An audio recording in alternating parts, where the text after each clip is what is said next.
Beijing surveyed the lobby of the Tabby Hotel, making sure that all her guests were comfortable.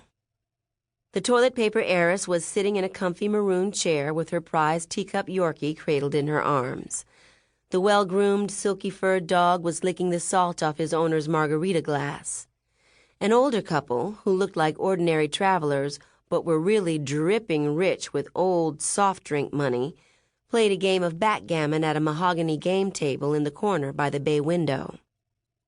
Then there was one of her favorite clients, Natalia, who had been living in one of the Tabby's penthouse suites for 6 months, paid for by her boyfriend, business tycoon Seth Soberman.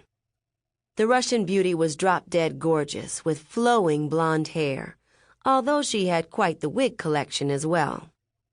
Her beautiful green eyes were framed by lashes that seemed as long as her slender legs.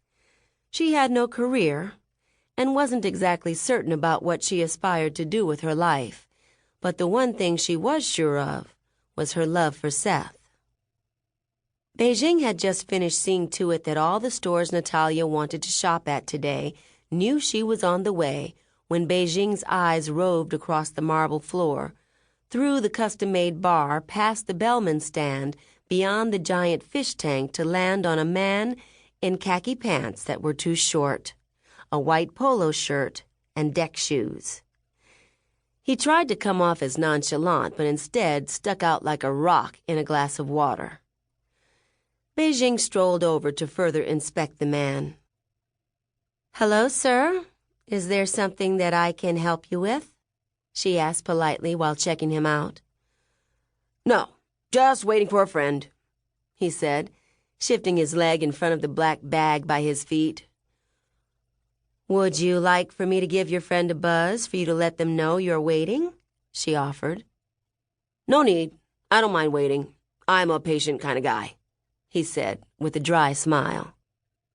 Beijing paused briefly and then said, "Okay, no problem." She sensed that he was up to no good. "Well, if you need anything, come and see me," she added. As she walked away, she heard his cell phone buzz. She lingered over a plant, pretending to check to see whether it needed to be watered, while she listened to the one-sided conversation. "Yeah, he's here. He's definitely here. I heard the limo driver outside bragging that he picked him up from the airport. Yeah, the friend is here too. Old Johnny boy is as good as busted." Beijing made a mental note to herself to scold the limo driver, but smiled at the tip she'd just gotten from her ear hustling. She was now certain that the guy in the lobby was one of the paparazzi, with big plans for her famous guest, Johnny Whiz, to be his next meal ticket. "It's not going down today. Not today, not on my watch," Beijing thought as she punched in her security code to open her office door. Beijing was a jack of all trades who more than lived up to her title of concierge at large for the Tabby chain of hotels. She went to extreme measures sometimes to satisfy the extraordinary requests of her high-powered clients, ballers, and anyone else rich or famous who strolled through the door of the Tabby Hotel. She went to great lengths to make sure her client's stay was as comfortable and as enjoyable as possible. Between her thousands of contacts and vast resources, she could get anything accomplished. Johnny Whiz was a music industry mogul. The man, in some way or another, touched over 50% of everything that got played on the radio. And this week, he happened to be her client. She picked up her office phone and called Johnny's room. "Hi, Johnny, it's Beijing. I wanted to warn you there's a guy down in the lobby with a camera bag, and he's definitely not taking pictures of the beautiful skyline," she said. "Shit!" Johnny exclaimed. "The piranhas will never give me any peace." Beijing heard an exaggerated feminine voice in the background ask, "What's wrong, honey?"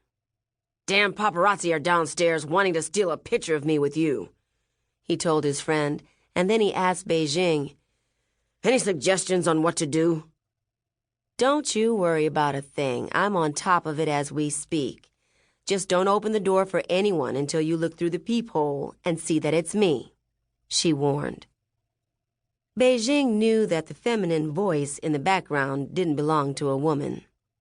Johnny Whizz's secret rendezvous was with a flamboyant, 2 snaps and a shake male companion, and they had been spending a discreet, quiet, cozy few days together.